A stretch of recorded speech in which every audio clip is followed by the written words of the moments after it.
स्वागत है आपका। मैं नासिर हुसैन। आज मैं आपके साथ एक बेहतरीन कहानी शेयर करूंगा इस वीडियो में, और यकीन मानिए इस कहानी को सुनने के बाद, इस कहानी के ज़रिए से आप नेटवर्क मार्केटिंग बिज़नेस को बहुत अच्छी तरह से समझ पाएंगे। ये कहानी है एक गरीब लड़के की जो एक सेठ के यहाँ नौकरी करता था और जिसकी इस दुनिया में कोई नहीं था। वो डेली सुबह सेठ के यहाँ काम पे जाता और शाम को अपने घर आकर अपने लिए खाना बनाता और खा पी कर सो जाता। इसी तरह उसकी ज़िंदगी चल रही थी। पर अचानक एक दिन उसने देखा कि वो अपने लिए 4 रोटी बनाया, और रोटी बनाने के बाद में जैसे वो हाथ मुँह धोने के लिए बाहर गया और हाथ मुँह धोकर जैसे घर के अंदर आया, उसने देखा एक रोटी गायब है। वो परेशान हो गया कि ये रोटी ले कौन जा रहा है। दूसरे दिन भी उसके साथ यही घटना हुई। तीसरे दिन उसने सोचा कि आखिर डेली मेरी एक रोटी कुछ दिनों से कौन ले जाता है, आज मैं उसे पकड़ूंगा। वो फिर तीसरे दिन अपने लिए कुछ रोटी बनाया, और रोटी बनाने के बाद में वो दरवाजे के पीछे छिप गया और छिप कर देखने लगा कि मेरी रोटी लेता कौन है। तभी उसने देखा कि एक मोटा सा चूहा आया और एक रोटी उठाकर भागने लगा। उसने तुरंत चूहे को पकड़ लिया और चूहे से बोला कि तुम मेरे हिस्से का रोटी क्यों ले जा रहे हो। तो चूहे ने जवाब दिया कि मैं तुम्हारे हिस्से का नहीं बल्कि अपने किस्मत की रोटी ले जा रहा हूँ। लड़का परेशान हो गया और चूहे से बोला कि मैं ऐसे बहुत परेशान हूँ, मेरी ज़िंदगी में बहुत सारे परेशानियाँ हैं, बहुत सारे प्रॉब्लम है, और तुम मुझे और परेशान कर रहे हो। तो चूहे ने जवाब दिया कि तुम्हें अगर अपने परेशानियों का हल चाहिए, तुम्हें अगर अपने सवालों का जवाब चाहिए, तो उस पहाड़ी के पीछे चले जाओ। वहाँ तुम्हें गौतम बुद्ध जी मिलेंगे, उनसे तुम मिलना। वो तुम्हारे हर प्रॉब्लम के सोल्यूशन बताएंगे और हर सवाल के जवाब देंगे।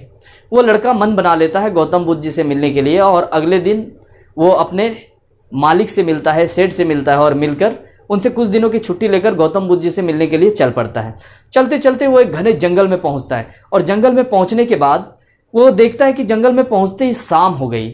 अब वो सोच में पड़ जाता है कि रात को मुझे रुकने के लिए कोई जगह चाहिए, तो मैं कहाँ रुकूंगा रात को। तभी उसे जंगल में एक हवेली नज़र आती है। वो हवेली के पास जाता है और हवेली के पास जाकर हवेली के मालकिन से एक रात रुकने का परमिशन मांगता है। वो मालकिन को बताता है कि मैं गौतम बुद्ध जी से मिलने जा रहा हूँ, अपने सवालों के जवाब को पाने के लिए जा रहा हूँ, पर अभी रात हो गई है, तो मुझे रात में रुकने के लिए अगर आप परमिशन देते तो बहुत अच्छा होता।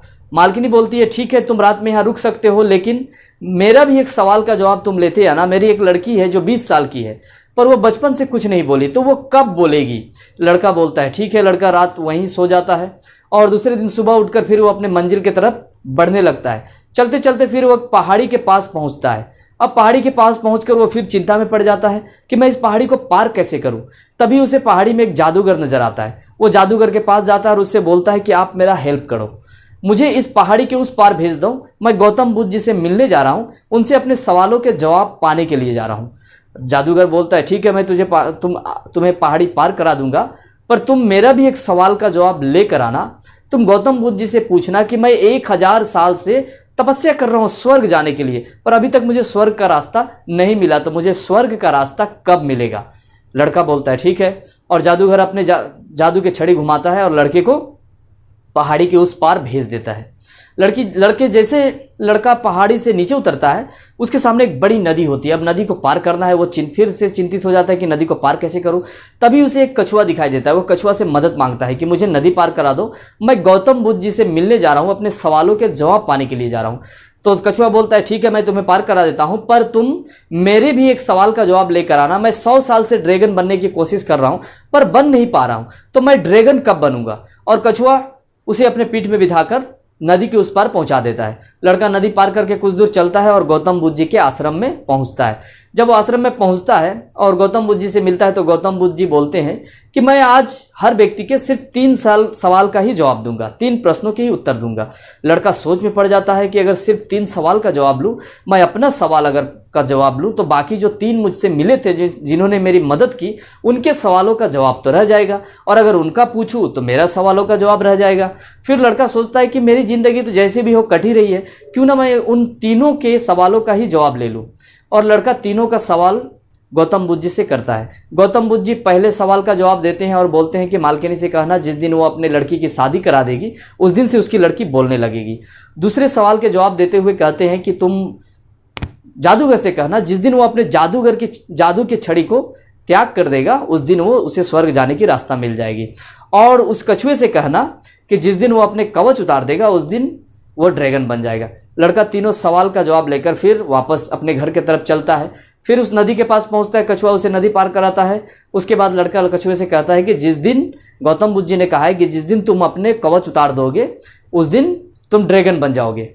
कछुआ साथ साथ अपने कवच को उतार देता है। जैसे कवच उतारता है बहुत सारे मोती गिरने लगते हैं। कछुआ सारा मोती लड़के को दे देता है और कछुआ ड्रैगन बन जाता है। फिर वो लड़का पहाड़ी में पहुंचता है और पहाड़ी में पहुंचने के बाद जादूगर से मिलता है। जादूगर से कहता है कि गौतम बुद्ध जी ने कहा है जिस दिन आप अपने जादू के छड़ी का त्याग कर दोगे उस दिन आपको स्वर्ग जाने का रास्ता मिल जाएगा। वो जादूगर बोलता है कि मैं जादू का छड़ी का त्याग कहाँ करूँ, एक काम करो आप ये छड़ी तुम रख लो। वो जादू की छड़ी जादूगर लड़के को दे देता है। फिर लड़का हवेली के पास पहुंचता है और मालकिनी से कहता है कि जिस दिन आप अपने लड़की की शादी करा देंगी उस दिन आपकी लड़की उस दिन से बोलने लगेगी। मालकिन बोलती है कि मैं अपने लड़की के लिए लड़का कहाँ से ढूंढने जाऊं, तुमसे अच्छा लड़का मुझे कहाँ मिलेगा, तुम ही मेरी लड़की से शादी कर लो। और अपनी लड़की की शादी उस लड़के से करा देता है। तो इसके जरिए से वो हवेली भी लड़के को मिल जाता है।